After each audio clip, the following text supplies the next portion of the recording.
కోసం ఏం చెప్తే మన సినిమా మాత్రం బ్లాక్ బస్టర్.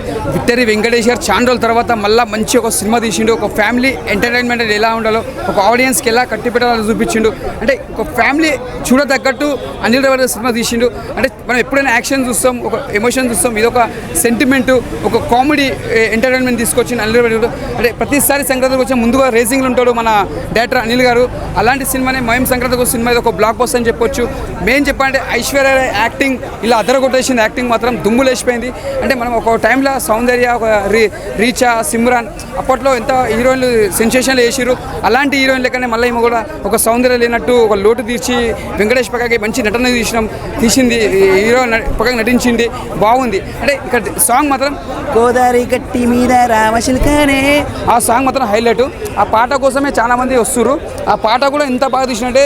ఇంకోటి ఇలా వెంకటేష్ గారు సాంగ్ పాడిరు, అది కూడా బాగా పాడింది. సంక్రాంతి పాట దగ్గర పాడతారు వెంకటేష్ గారు. ఆ సాంగ్ మొత్తం హైలైట్ అనుకోవచ్చు. ఇలా చాలా బాగుంది. ఒక చిన్న పిల్లోడు యాక్టింగ్ చేసిన బుడ్డోడు వెంకటేష్ కొడుకు. ఆ పిల్లడు కూడా చాలా బాగా యాక్టింగ్ చేసిండు. అంటే ఎక్కడ చూసినా సినిమా బోరింగ్ లేదు. లాస్ట్కి మాత్రం గురువుది శిష్యుది అనేది ఒక మెసేజ్ పెట్టిండు.